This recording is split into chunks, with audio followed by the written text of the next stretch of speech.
Well, look here, the sun has finally come out in the Pacific Northwest, and I decided to roll out the fleet. Here you see it. And I decided, hey, this is a good chance to talk about chassis models. Now, for you old-time Mercedes owners, chassis, you know what the chassis means, but not all of you do. I remember when I purchased my first 1982 240D, after a week I decided to call up a guy and ask him for some parts. I said, hey, I need an alternator for a 240D. He says, well, what chassis do you have? And I go, chassis? I thought all 240Ds are the same. So in this video, I'm going to walk you through some of these different chassis designations and show you examples of the different models involved with each chassis. First off, meet Gracie. This is a 1966 230. That is a 6-cylinder gas engine sedan. But they also made 230s in 1969, and they made 230s in 1979. Both of those were on different chassis or different body styles. This is a 110 chassis. You can tell a 110 chassis by the little fins in the back and the big round headlights, single headlights in the front. There was also a chassis that looked similar to this, but it had 2 headlights. That was the 111 chassis. So you're going to hear me talk about this a lot during this video. It's all in the headlights and it's all in the grille because this is the best way to tell the difference between the chassis. Next, meet Mary Jane. This is a 1968 280 SE sedan. It has a fuel-injected engine, but once again, they also made 280 SEs up into the 1970s. So you can't just go by the model number to determine the chassis. Once again, you're going to look at the front end here. This is a 108 chassis, which was built between 1965 and 1973.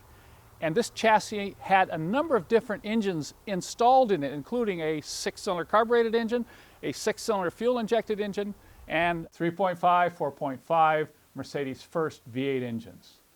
The designation on the trunk will give you a clue as to what engine it is, but it will not give you a clue as to the chassis.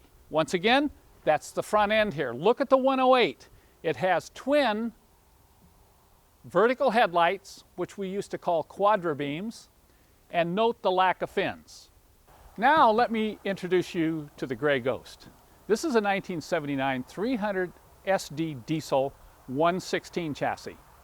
And if you look here on my right, you'll see a car that looks very similar. Take a look at the front ends here. The grills look very similar, but note the difference in the headlights.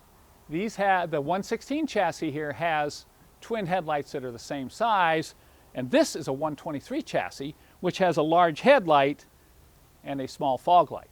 That's the best way to tell the difference between a 116 and a 123 chassis when they're driving down the road. You kind of have to see the front end if you're not really familiar with these cars. The 116 chassis came in a variant of engines including 6-cylinder V8s, 6.9 V8, and the first 5-cylinder turbo diesel engine produced in the world. The 123 chassis, which was built from 1977 to 1985, also came with 4- and 5-cylinder diesel engines and 4- and 6-cylinder gasoline engines. You're looking here at my newly acquired 1987 300 SDL. This is a 126 chassis, and these were produced from 1981 all the way up to 1991. The 126 chassis also had a number of different engines installed in it, including the 5-cylinder diesel, 6-cylinder turbo diesel, 6-cylinder gas, and V8 gas engines. If you look here back at this 123 chassis wagon, notice the similarity in the grille shells. But once again, I go back to that headlight. Notice the difference in the headlights. The 126 chassis headlights are unique and quite different from the 123 chassis. Once again, if you want to know what the chassis is, don't look at the trunk. You're going to have to look at the front end. And last but not least, let me show you Wolf here and White Lightning. Wolf is a 201 chassis, slightly modified. Notice those headlights. Those aren't factory, so this might fool you.